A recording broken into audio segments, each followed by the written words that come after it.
امام علی علیہ السلام کی خدمت میں ایک شخص حاضر ہوا اور عرض کرنے لگا،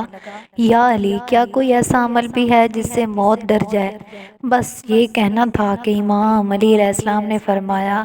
ہاں، اس زندگی میں ایک ایسا عمل ہے جس سے موت بھاگ جاتی ہے اور ڈر جاتی ہے۔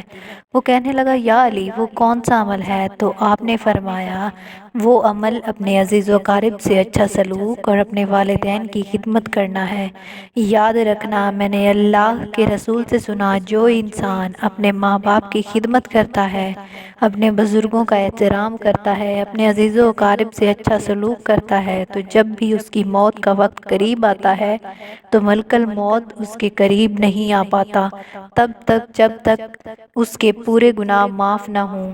بار بار ملک الموت اللہ کی بارگاہ میں فریاد کرتا ہے کہ اے اللہ، اس مرنے والے انسان کے گناہ معاف فرما، کیونکہ اس نے اپنے عزیز و اقارب سے اچھا سلوک کیا ہے، اپنے والدین کی خدمت کی ہے، اور یوں اس انسان کے سارے گناہ معاف ہو جاتے ہیں اور وہ اللہ کی رحمت سے گزر کر جنت تک پہنچ جاتا ہے۔